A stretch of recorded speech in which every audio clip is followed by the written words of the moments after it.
Greetings. How's everybody doing today on this lovely Thursday afternoon? For those of you who do not know, my name is Star Armstrong. I am the founder of Clever Communities in Action.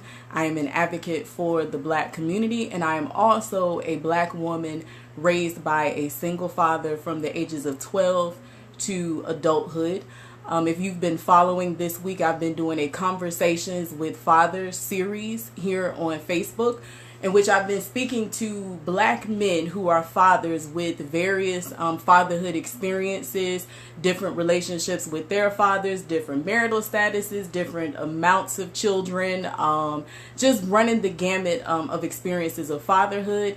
And because of my own personal experience, it has always been important to me to have this discussion about fatherhood within the Black community. Also, if you follow me back to Clever Speaks, then you guys are aware that I'm always working to ensure that we as a community are in control of our own narrative, and that the things that the mainstream media does to portray us in a certain light and a certain perspective, that we don't fall victim to that. There are a lot of positive things going on in our community, a lot of things to be celebrated on a daily basis.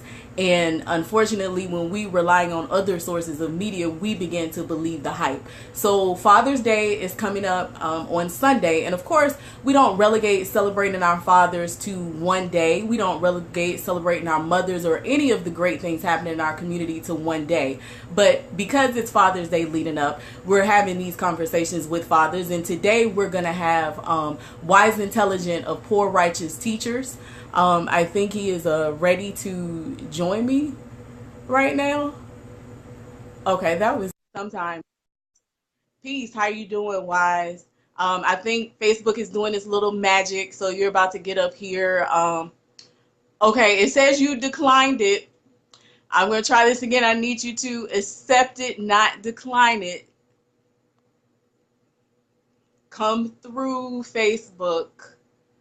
Come on, we're going to make this happen. This is a conversation that needs to happen, a conversation that's going to be very informative and inspiring, and I'm excited about it. So come on through Facebook. It's doing the little adding thing right there for everybody who is watching right now. But I know all my hip hop heads. Come on, you guys. Look, wait a minute. It's asking me. Oh, Peace. got you.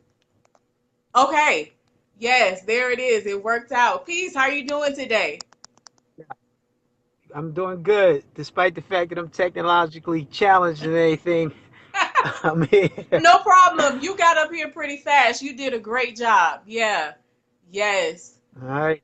So I am looking Good. forward to having this conversation with you, because for everybody who's been following you on social media, we see your relationship with your wife and your sons, and you give us all the feels and the positive vibes and everything about parenthood and fatherhood. So hey, I'm like, let's have this conversation. Who better to come to talk about fatherhood in our community? So you ready to do this? Well, I guess so. It's too late now. You gotta be ready. You gotta be ready. So, first thing that I've done with all the guests, I'm creating your fatherhood profile right now. So I got to get all up in your business. So I'm gonna ask you to give me well, we know your wise, intelligent name, age, your marital status for people who don't know, and how many children you have and what their genders are. All right. First of all, I'm married. Of course, I've been married for 28 years Wow, now. Um, Married since I was 21. wow, So that's awesome. yeah, it's something like that. Something like that. So yeah, I have two sons. I have a 26-year-old and a 12-year-old who will be 13 August 5th. Um, Same marriage, children by the same wife. What else? What else did you ask? I think you got it. You covered it all. You did it. All right. See, that's dope, and that's why I like having these conversations, because it's all about us controlling our own narrative. Because here we have a brother, long time in the hip hop community, married for this many years, children with the same woman, And we know Shay. Like everybody who's been following you very well, I feel like I know Shay. Like I don't know Shay, but I kind of know Shay. So, and that's the youngest one, the son too, the young son. Yeah. Right, So, right. yeah. Yes, the eldest son is 26 years old. Wow. He has a birthday coming up this month on the 20th. So yeah, I mean, he predates my social media life, so that's why he's not as popular. You But know, and he's he's pretty. like a I mean, he's go-to. doing great things. He slides in there every now and then too, and he's doing a lot of positive, phenomenal things as well. So yeah, but Shay, he's in the social media time, so we've definitely been following his movement. Um, Right. the next question I'm going to ask you is about your experience with your father. What was your experience like with your father, or your relationship with your father growing up, and how did that influence you as a parent? Well, my parents separated when I was like 4 years old. You know, so I don't have a lot of memories with my father. You know, he separated at when I was 4. They never divorced, but they stayed separated until their deaths. You know, so and they you know there was no interaction between my mother and father until their deaths. You know, so I never had a conversation. I never had a conversation with my father. I mean, I had one conversation with my father, and that was about 2 years before he passed away. You know, and I was able to set up a camera and actually record it. I needed to Wow. record that conversation because I had never, talked to him. I mean, I basic and simple things, like your favorite color, your favorite food, what books you read. Right. I found out that he had a love for reading. He had books forever. You know what I mean? He had so many books. He had a library of books and everything. And I didn't find that out until he passed away. You know, after the funeral. So, my father wasn't in my life like that. My father wasn't in my life. I was raised primarily, by my mother and my elder sisters. And that was like, what that's like growing up in a city, in the projects. We had a lot of street time. So the streets and my peers were pretty much the only male figures that I had in my life at the time. Well, thanks for sharing that. So, what I want to ask you as a result of that, obviously, you are heavily involved in your children's lives. So, what was it in you? Because I feel in these situations, a lot of times people go one way or the other. I didn't have a father figure, so therefore, I was not able to be a father figure. Or they take that and it causes them to be present and phenomenal in their children's lives. So, what was it in you that propelled you to be there despite not having that father figure? I mean, yes, I mean, environment shapes behavior.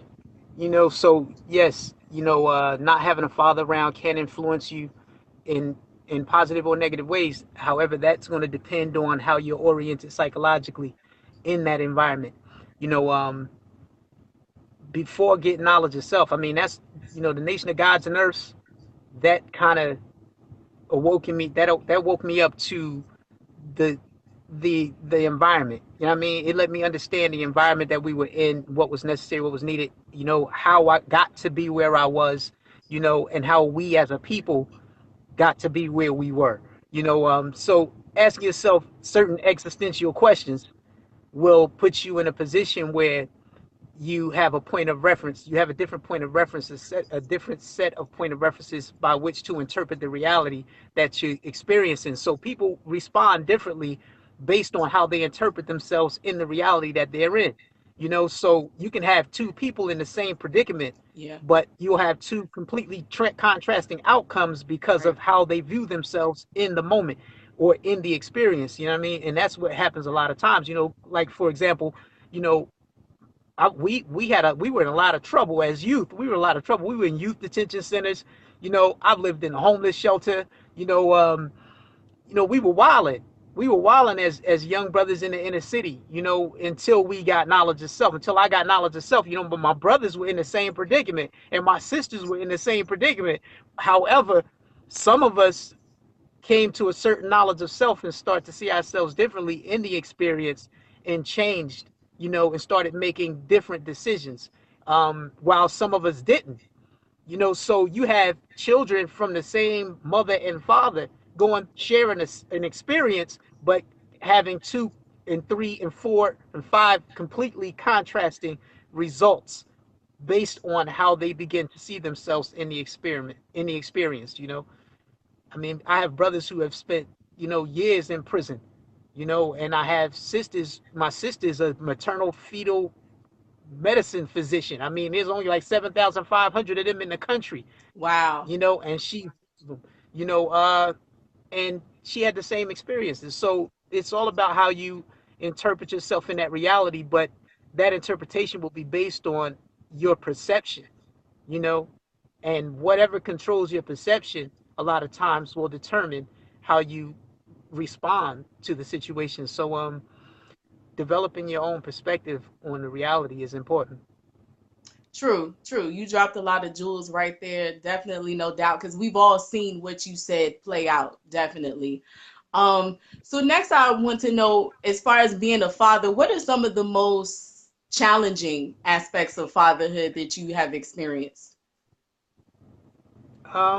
Most challenging aspects of fatherhood. For me, I'm pretty much I'm a hands-on, hands-off kind of parent. So, I like to believe in what I'm teaching. Okay. So I like to trust what I'm teaching. So if I give you the information, whether it's a moral lesson or an academic lesson, I like to trust that, if you show me that you have the understanding, then I can take my hands off the situation. You should be able to make the decisions you need to make, once you know right from wrong, once you can recognize a clean glass of water versus a soiled glass of water, So the challenging things for me, I would say the most challenging thing has been homeschooling. Okay. Homeschooling has been the most challenging aspect of parenting for me right now, because of my schedule and how busy I am and making sure we get the lesson plans in. Yeah, I'm sure that takes a lot of discipline and time management skills there, but you have like some serious equations and lessons, and I know Shay has to be like light years ahead as a result of that, because sometimes I'm scratching my head like, It's interesting. oh, It's interesting. He's correcting me now. Now he's correcting me. He's like, no, that's not right. It's like, no, that's not right. that's So great. That's great. But I love it. And it's a great example, even with what the challenges may be. It's good to see that. And it helps our community understand that it can be done. And it's just one of those things, like you said, being technologically challenged. I won't say I'm the most savvy. And I can even say sometimes it gets on my nerves. But it does help us with being able to control our narrative in a way that we haven't been able to do that before. So even things like posting his homeschool, you know how much of a positive effect that's having on our community. Yeah. So we talked about the challenge. What are some of the most rewarding aspects of fatherhood that you've experienced? seeing my sons accomplish something that they set out to do, or seeing them entering a new phase of learning and gaining a serious command of the subject matter. When that happens, that's very fulfilling. Like and simple things. Sometimes it's the simple things like when we enter in a restaurant and Shell go and he'll hurry before everybody else to open the door to hold the door for his mother and everybody else and whoever else is coming in. If it's other patrons of the restaurant coming in, he'll hold the door till everybody gets in. Those simple things. Those things let me know that I'm doing what I set out to do. So those are the moments. Awesome, awesome. Yeah. So also as a hip hop artist, and we know that our culture has like a myriad of, I don't know, like just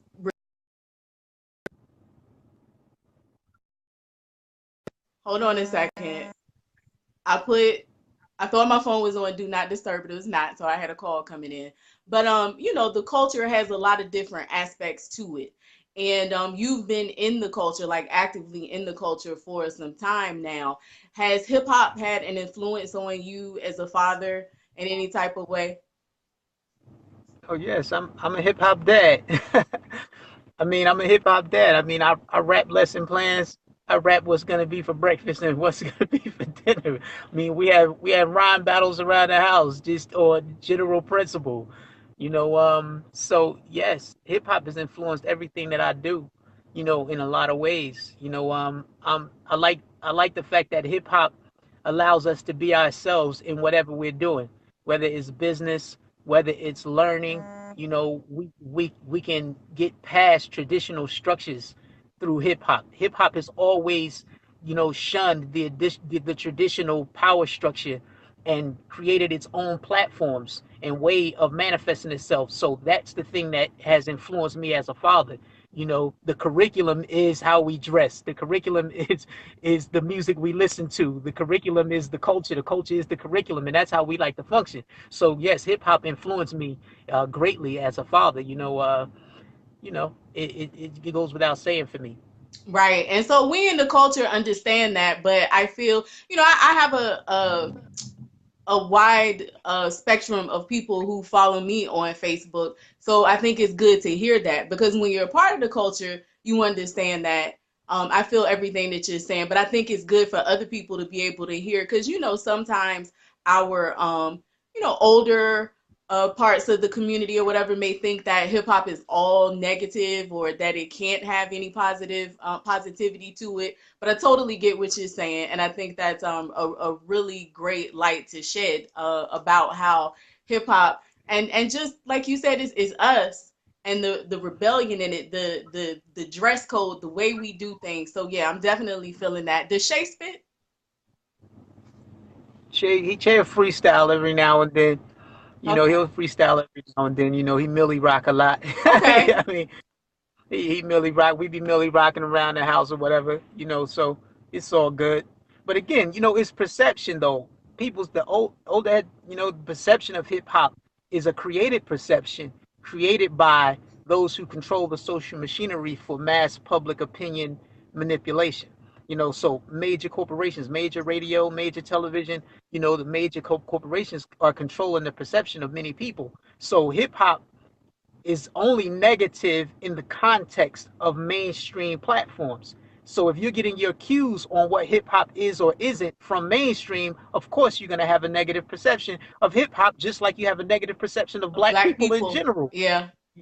Yeah. So And so yeah, that's we the fight. work that we do to, this. I mean, that's one of the reasons why I'm doing this Conversations with Father series, because the last statement that you made, if the mainstream, if you're not, elevating your mind and looking beyond that, and you allow that to define your reality for you, then you'll believe that all black men don't take care of their kids, and these statements that we hear Right, such as that. So I'm here right. to talk to men who I know, and some who I don't, who I know are active fathers in their children's lives. As I've said before, I was raised by my dad by himself from when I was 12 to adulthood. So that's this Wow. this is something that is very near and dear to my heart, because my dad has been around. My mom told me ever since she knew that she was expecting, that he was excited. But when I went to live with him by myself, I started to kind of notice that people seemed to feel that was strange. Or when I got a little older and I look back at things, I was like, wait a minute. So I really have pushed to tell this story from the perspective of Black fathers. And when I got older, I realized the hero that he was for taking on his daughter by himself at that age and doing it, and how many fears he may have had inside, just all kind of feelings that I didn't know when I was that young, because he didn't allow me to know it. He just was doing it. But I'm like, I'm an adult now, so I'm thinking behind the scenes what may have really been going on through his head. So that's why this is really an important topic to me, because Black Oh, he men did a have great been job. part of I mean, my, yeah, upbringing uh, in positive ways. right. Shout out to your father. I mean, he did an outstanding job. Thank you. Thank you. I Wow. appreciate that. I would not be the same person had it not been for him. And then in addition to that, my uncles, my blood uncles, and then my uncles by marriage. I just have had black men, and then I grew up to have black men in my life who are friends who are just positive. I mean, so this story had to be told. And in addition to that, I'm sure you've seen some of the things on YouTube and Facebook and the blogs or whatever now where it seems to be a lot of strife between black men and black women. And I'm also like, we can't do this without each other. If we are about the advancement of our communities and that's priority, then we can't do that without each other. Black fathers matter, black mothers matter, the black community, the black family, all of that. So that's why I'm here Right. doing this. So Oh, absolutely necessary work. thank you, thank you. So back to you. Let's talk about your wife. We also get to see her and you guys' relationship on here, which is very awesome and inspiring as well. So what role does she play, and how has she influenced you as a father? Oh, wow, you name it. I mean, you name it as far as roles go. I mean, she's a superhero. She's a real life superhero. You know what I mean? She's Storm in real life. That's what's You up. know, she can save a life and she a shooter too. So she Yeah, we've taking seen life that. too. I mean, yeah, I mean, she's great. I mean, she's great. She's been great, you know, and I mean, she's a warrior. You know, she's a warrior. She has lupus. I don't know if you know heard about that or if you know that, but she Yeah, does. She's battling with lupus for about 10 years now. But I mean, she winning. You know, she's winning. no doubt. You know, Yeah. and you know, she compliments me. You know, she's a great compliment. You know, to my fire. We're both Aries, so it's a lot of fire. Okay. You know what I mean? But she compliments me well in a lot of ways. I mean, for example, I'm gonna give you a real life example. A story when I was younger, about 19 years old, when we first met. You know, when she met me, I was always with my crew. You know what I mean? I was always with my crew. It was just me and a bunch of other 5% brothers, you know, from the projects, you know, and we would be on our particular corner all the time. We would be on our corner. And she was in college. You know, she was 19 years old. I was 20. You know, and she would drive up in her car and get me off the block. You know, right off the block in Divine Land. Like, yo, she would pull up, I jump in the car, pull off, and she saved me from a lot of Yeah. BS just Yeah. coming to get me from the projects when she would. You know what I mean? So, you know, so yeah, she's always been right there for me, man. She helped change my perspective a lot on life. I mean, it helped me consider what was important, you know, in a lot of ways, you know, and I'm forever indebted to her for that, you know. Shout out to Lotus, April. Yes, that's great. That is wonderful. And that you were smart enough to jump in the car and go with her. Right, you know what I mean? Right, right. Not, unlike the meme, she didn't have to be butt naked for me to stay home and not go out with my homies. I All mean, right. and today, you know what I mean? It's like, you know, I prefer hanging out with her than I do any of my homies. You know what I mean? Any of the brothers that I prefer hanging out with her. You know what I mean? Even if I'm going to see a fight, if I'm going to see it to a sports event, I prefer to do it with her than anybody else. You know, it's just what it is. Awesome. Awesome. So, how has fatherhood changed you? Wow, it's changed me a lot. It's developed in me a sense of urgency around establishing my legacy and an estate, you know, to an inheritance and things of that nature, and making sure all of that is in order, you know. So it's changed me in that regard. I don't feel like time is on my side all the time anymore. You know, when you're youth, in your youth, you're like, yo, I got time, Yeah. I got, I got time, you know. But when you become a parent, become a father, and you look, you know, I mean, the goal of every grandfather is to leave an inheritance to his grandchildren. You know, not just the father to his child, but the goal of every father is to leave an inheritance to his grandchildren. You know what I mean? So that's how I'm thinking now. So it's changed my trajectory into a long term trajectory. I'm thinking in the long term now, and I've delayed gratification so much now. You know, to where I can really focus on the things that matter. It made me understand the proverb that that life is better when old men realize that they must plant trees whose shade they'll never get to sit under. You know what Mm, I mean? So, yes. I'm planting those trees now, knowing that it's not for me to enjoy the shade. It's for generations that are succeeding, to enjoy. So that's where I'm at. That's how it's changed me. Yeah, that's so important. That's a way that all of us should be thinking and living. So yeah, that's a good proverb there. Um, let me see. What do you have if do you have any words that you would say to men who are not active in their children's lives? I mean, I don't know the reasons for them not being active in their children's lives, so it's really hard for me to kind of do a broad analysis or make a broad statement around that, you know, because, it's so many different dynamics. I mean, sociology is never an exact science. We can't apply one rule to all of the people all the time, you know. So if you can be in your children's life, be in your children's life. I mean, it's of paramount importance to be in a child's life, even if it's not your child. If you're in a relationship with a sister and she have children, try to be in their lives the best that you can, in any way that you possibly can. You know, um, Even children around your way. If you see a mother or a family that's having some struggling somewhat with their children, or need their children to have some other associates and exposure to some other people, ideas, and perspectives. Try and fill in where you can. You know, the children need people. They need human communication, real human communication. You know what I mean? Communication that expands their consciousness and exposes them to greater realities. Yeah, that's so important because one of the things that it's so important for children. People say boys a lot of times, but boys and girls to have positive male figures in their lives.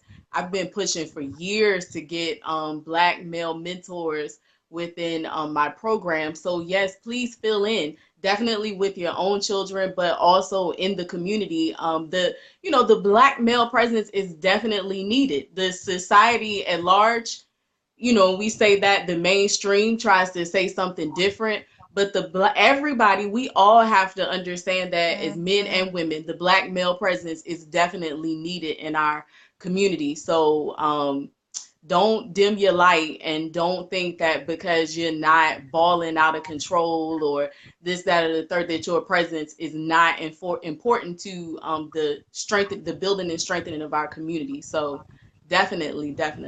Absolutely. Let's see. What are Let me see. What else do I want to ask you? I want to ask you this. So we see a lot of our community is going in a lot of different directions. I'm still a believer that there's a lot of positivity going on in our community. We just don't always, like you said, we rely on mainstream media and we don't see it all the time. But 40 years from now, how would you like to see the state of the black community? Like if you could write a book, if you were the author of 40 years from now, how would you like for things to be? 40 years from now is not a lot of time. It's not a lot of time. And I base that on the fact that it's only been 50 years since we've had citizenship, full citizenship in this country, and have been able to move around in this country You want 100? somewhat freely. You want 100 years? But I'll take the 40. Okay. I'll take the 40. In 40 years, I would like to see us developing a group social theory around the public school systems in predominantly black communities. One that's based, one that's centered in African history, experience, and culture. You know, because that would streamline our children into a collective social theory for the benefit of the group. You know what I mean? It would, and that's what I think is important right now for us. We have no collective social theory. So it's even hard for us to even speak in terms of a community when a community is rooted in something common, and there's not really anything common amongst these so-called black communities beyond black skin and oppression. So we need to streamline the psychology around a collective social theory, rooted in culture. So if the culture changes at the public school level, where the reason I choose that point, that fighting position right there, the public school system, is because our children are there 8 hours a day, 5 days a week. So they're there more of their time than they are with their parents throughout the week. So we need to deal with that as the vantage point from which we should start with our movement towards a collective social theory, and that can begin with from a cultural standpoint. We're already wearing uniforms. Why not African centered the uniforms? Let's get some mud cloth, some kente cloth. And what that would do in turn, if all the predominantly black public schools adopted an African centered attire for the children to wear, what that would do is that would create an exchange between black people in America and the west coast of Africa, Ghana, Senegal, and places like that, Nigeria, where we can get textiles from for these institutions. And that would create a textiles industry overnight. And then we get some of these black clothing manufacturers here in the United States to manufacture these uniforms using these textiles. And then we're creating a textiles industry. We're creating business. We're employing people all around culture, and we're educating youth, And when we look, again, culture, if we employ like the music classes in school, there's no music in schools no more. They've taken the instruments out of schools, put the instruments back in schools, add some African instruments, some djembes, some akanindes and doodle bows and whatever else, some kinkanays, some shakerays in the school system. And that again creates an exchange between black people in the United States and the culture on the west coast of Africa. And it creates economy and sustainability at the same time. So I think that's a good place to start at the level of the school system. Think about it. Definitely. If we did that, all of our black scholars would then be employed to write the curriculums. They would be writing curriculums. They would be writing history books. They would be writing textbooks for the education of these children based on African history and experience, or the history of the world from an African centered perspective. You know what I mean? In other words, putting their history and experience at the center of the reality. And that's what the education must be based on in order for us to gain some ground, you know, as a people in this predicament. So that's a dope idea. It makes perfect sense. You got Brandon Steele saying "Wise for President 2020." Um, but in it, so let me ask you this, and I don't want to put this all on you because I know a lot of times I'm always like, if you care about our struggle, then critical thinking is required, effort is required. But because that's such a dope idea, and people are listening to this, and more people might hear it later, if a person was interested in doing that and implementing that, do you have like a first step that somebody that people would undertake to get that going, like as far as getting the school system to be African centered and our curriculum uniting under these principles and making sure our predominantly black schools have that? Who would you suggest is the first, or what are the first steps? Who do you go to demand this?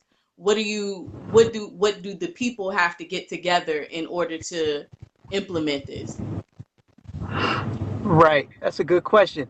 I mean, like I always say, sometimes someone might be good at diagnosing the problem, but not necessarily the person that should be treating the problem. I feel I you. might I be able to definitely diagnose the understand that. problem, but treating it, I'm not sure. However, I will say this, that the first steps have been made. It's just that there hasn't been any follow through on some of those steps. Yeah. Like for example, in New Jersey, there was an act passed called the Amistad Act. The state passed what they called the Amistad Act, which was an act that was set up to provide African centered or African history in the curriculums of public schools. However, there was no follow through on it.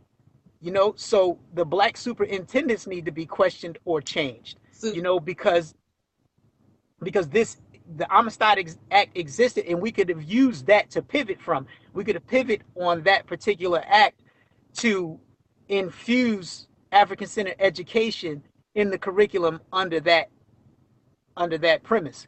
You know, and I see in the comments, my brother Baye Kemet just put the Council of Independent Black Institutions, CB, which is an organization that was created by Baba Hannibal Afrique from out of Chicago, which is a network of African-centered schools. And these people are genius. You know, Baye Kemet and his wife Makita Kemet, they started a African-centered independent school called the Garvey I School. follow them. Che that attended the Garvey School, and they're like family. That's the way the school is. Everyone who attends the schools are like family. All of the schools, all of the CB institutions, and those people, they exist, but nobody's tapping them. Nobody's tapping them with all this knowledge and information they have around African history and experience, and culture, which is paramount to our getting out of this predicament that we're in or solving these problems. So the people exist that can create the change or that can initiate the change. It's just that we have to get the superintendents on board or elect superintendents who are African centered and understand what's at stake. Boom. So linking these chains. So it's a couple of jewels to unpack right there from what you said. So in Jersey, and obviously a lot of the viewers who know you are in Jersey, following through with the Amistad Act, like I don't know, coming up with a petition and showing up at these school board meetings and everything and pushing, because if it's there, then they need to be held accountable for enforcing it. So that's a starting point of getting numbers of people to, demand that is followed through with. And then what you said about the CB, the CIBI, which I follow the Garvey School, Brother Bay Kemet and his wife, and I love what they're doing. I saw back when Shay was attending that school, and we have that. I just left Flint, and they have a school that is African centered there, and that's where we donated our books this year. In Virginia, we have schools like that. In Atlanta, we have schools like that. So I guess utilizing, helping to propel what's already here, not necessarily reinventing the wheel, and linking those chains, and then the follow through, like you said, that because the tasks are so big, but we do have the people, but making sure that we follow through. Because you answered my question in such a great way, and everybody's like, yeah, that was a great idea. So I'm just trying to throw some tangibles out there for people who really feel that it's a great idea. Some of the things you can go and do to help make that idea a reality. Right. Donate to independent schools, just like Yes. you donated the books. Donate to the independent schools of your community. They exist. I mean, you have people, I hear people all the time on the internet saying, we need our own schools. I mean, there's like 40 African centered schools attached to CB across the country, and people are like, we need our own school. They already exist. Dr. Umar with his campaign to build a school or set up his own African centered school. It's like, okay, they're like, yo, where's the money at? He raised X amount of money. My thing was, he's a great fundraiser if he could raise that kind of money, but he don't have to invent a new school. He don't have to. We don't need to open another school. Right. If he'd have took and distributed throughout the CB schools, then you know how far that money could have went. I've seen CB institutions do wonders with a A li- thousand oh, dollars. I know all Um, about that. right? So I just know all imagine about that. $750,000. I come Just imagine, what they could do with that kind of money. So yeah, I mean, we just have to, focus on us, look inward more than we look outward. Yeah, yeah. So, and a good thing to do would be to exhaust, to look up and find out the independent and African centered schools in your area or near you that you can support already. And one of the things that I've been talking to people about, and I'm going to go harder on this coming up, when it comes to our independent schools and organizations or entities that focus on our community, that are not shying away from saying that they prioritize our community, please donate. And even if you decide that you're going to do $5 a month or 10 or 20, whatever your threshold is, but we have this thing called social media, And between the amount of friends we have up here, if everybody, even half of them, were giving $5, $10 a month, think of the difference that that could make consistently, Right. what would be coming in. But we're just not utilizing the resources that we have, because we throw away $5 and $10 Yeah. at white establishments and institutions all the time without thinking about it. So I don't think it would be much to say that if you had a $25 budget per month, that you were going to divvy up between schools or organizations. Even when you talk about superintendents or people who are going to run, and they have said that they are going to prioritize the interests of our communities, put that money, like come up with your budget and how you going to divvy that out toward it, because it takes money to make this happen, like the likes and the retweets and the shares. That's really great. Right. It costs money to make all these things happen when we click like and love on all of this hard work that people are putting Right. into changing this trajectory. Absolutely. I do this thing called Kool-Aid Facts. I'm sure you've probably seen it Yes. on the internet.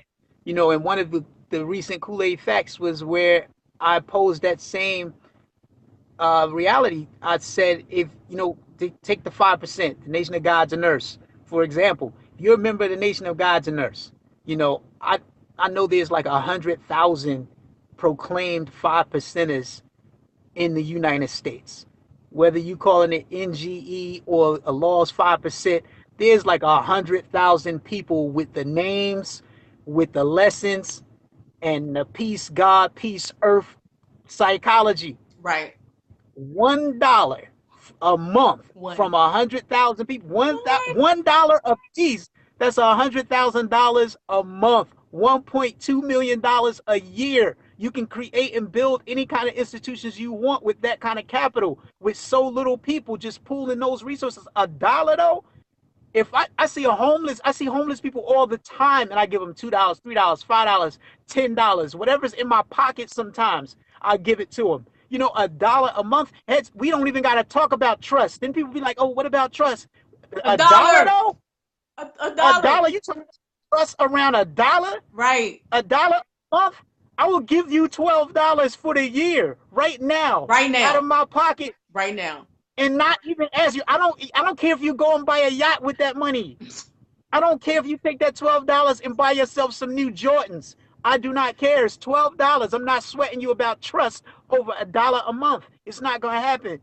So, and not just, and then you take the Nation of Gods and Earths and you multiply that by how many other formations we have in the Black community, whether Yeah. it's the African centered community, the Pan African community, the Hebrew Israelite community.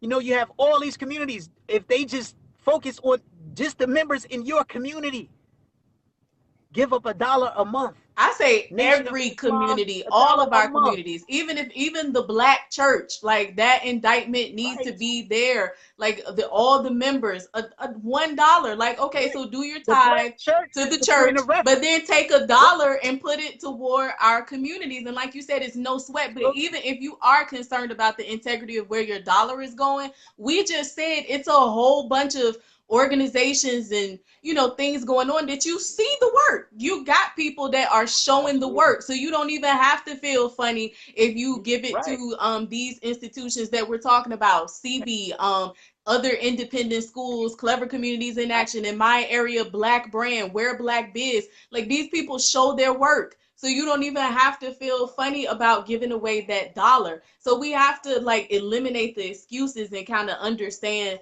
the power that we really do have. So I hope if this is resonating with anybody, that you do make an effort to say that you'll just roll out your 12 right now, or that you're going to do a recurring donation to these particular organizations or institutions, and start dropping your contact information in the comments. If you know of independent schools, if you know of Black organizations that are doing work to advance our communities, drop them in here and then make a commitment to support.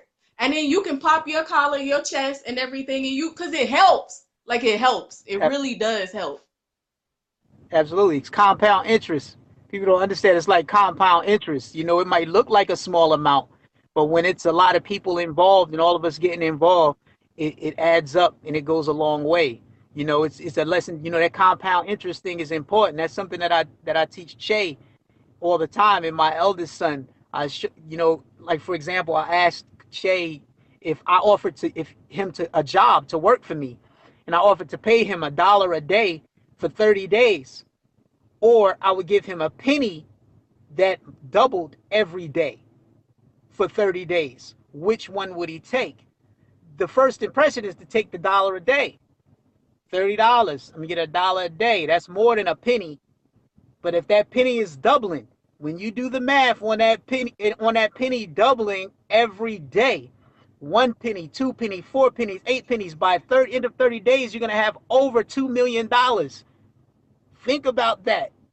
That's compound interest, and that's how it works. Every little bit counts. That's why the stock market is so valuable in the long term, because people are like, yo, the compound interest is what counts. It adds up. So yeah, it doesn't take a lot. It just takes some effort. It takes people to commit to it and get it done. Yes, no doubt, no doubt. So, we are excuseless when it comes to that for most of us. I don't know everybody's situation, but a lot of us, we know that we have $5, $1 that we can give toward the cause. That we're excuseless when it comes to that, and everybody doesn't have the ability to be the one doing the work all the time because of other, life obligations and whatnot. But that dollar, that $5, whatever you decide, then you definitely are contributing to the cause and moving things forward. So that was a much needed. We kind of veered off of fatherhood a little bit there, but I think that was something that was very, very important It's to all fatherhood. put out there and discuss. So I just ask It's you at all this point, fatherhood. is there anything else that you would like to say in regards to fatherhood and your fatherhood journey, or fatherhood in the Black community in general? Yeah, I mean, let's not let let's not let mainstream uh, media or our immediate surroundings dictate for us what our reality is as a group. Let's try not to superimpose our perceptions of ourselves and the people around us in our immediate circles onto the group. You know, if you think something should be happening in the community that you don't see happening in your community, make it happen, or either move to a community where it's happening at and be a part of it. Because things are happening, great things are happening in the Black community all the time. And a lot of times we project our own experiences onto the group, and that's not the reality. I mean, we act as if we're not doing anything. We act like, as if nothing's being done. We act as if there are no bright spots. And it's not even a matter of bright spots. There's a lot of good going on. Like, for example, we talk much about gang banging. We talk much about violence in the community. But when we get right down to the mathematics of it, less than 6% of young Black males in the Black community between the ages of 16 and 24 are engaged in any violent criminal activity. Say that. Less than 6%. So that less than 6% don't represent the group. But we always posting these memes and video clips of the violence and asking ourselves what's wrong with the Black community. Why is it so much violence in the Black community? But shouldn't we be reflected by the 94% that's not engaged in the criminal activity? That's the group. That other 94%. Even when you look at the prison industrial complex, over 75% of those in prison are in prison for non-violent criminal Yeah. activity. Yeah. So why are we in these spaces and places around Black people doing certain things? We're always taking this small group and superimposing it onto everybody. And that degradation, that perception is very dehumanizing, it's very criminalizing, and it causes self-hate. It breeds self-hate. It creates it, and it fosters anti-Blackness across the board, anti-Africanness, or however you're coming, but that's what it does. And we have to realize that and check it, because it's not the reality. It's not true. Yeah, it's imperative that we control our own narrative. Like that is so important and that we think beyond what is shown by other people about us. Like you have to go beyond that. And I mean, just it's critical thinking. I've seen so many wonderful pictures in my timeline this week of our youth graduating from high school. And this included, you know, our boys, and you see that, and like you say, you hear the numbers that you put up there, but then you'll go and see something on television and fall into that lull that, oh, you know, all our youth are bad and they just doing Right. everything wrong. Right. It's amazing because one negative act or one small negative act represents the entire group, but the small positive act doesn't. Why? You know what I Right. mean? It's like Bob Johnson's $1 billion success wasn't superimposed onto the group. They didn't say we were all genius. They Right. didn't say Right. they didn't say we were Selective. It's very genius. selective. Right. But if Yeah. Bob Johnson would have beat his wife, if Then Bob Johnson was accused of beating his wife or cheating on his wife, then that would be superimposed on all black people.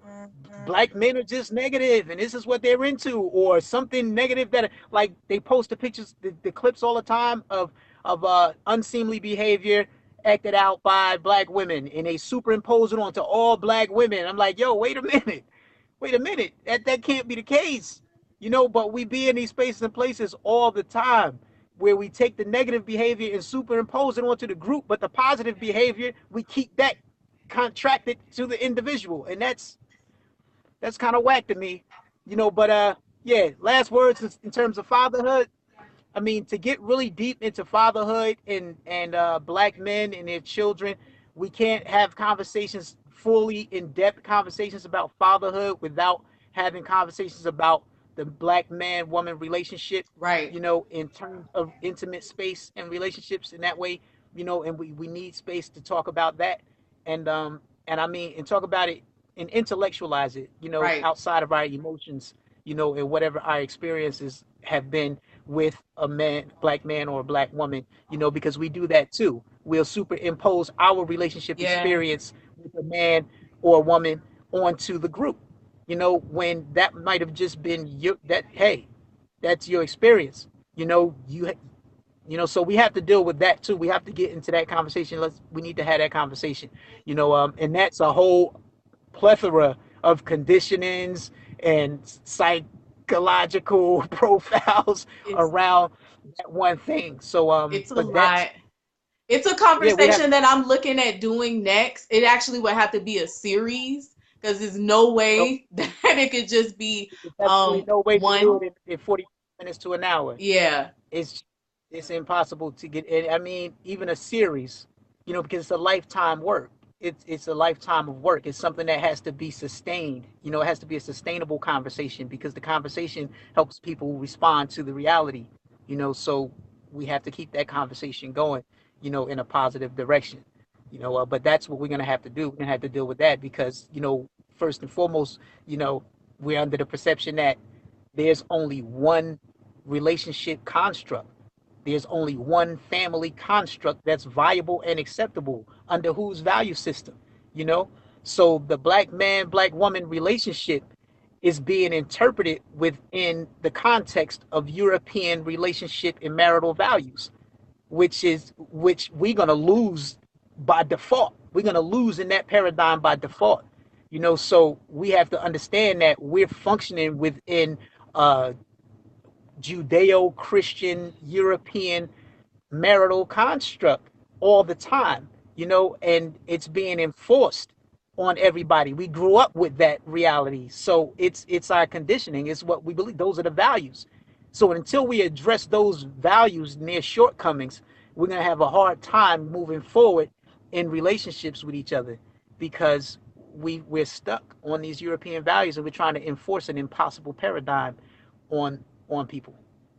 and we need an overall overhaul, like where we establish our values. Period. Because from pretty much everything that we're doing is coming from that European perspective, and so when you're striving to be something that you inherently are not, you're just you're going to Right. fail. You're going to continue to be frustrated and you're going to continue to be down on yourself and people who look like you because you're trying to do something that is impossible. If I, get mad at myself because I'm not being successful at flying, like literally me flying, to the next town or whatever, then, it's just not possible. I'm not capable of flying myself that way, and I will Right. continue to be upset and tell myself I'm incapable, I'm not good, I just can't get it right.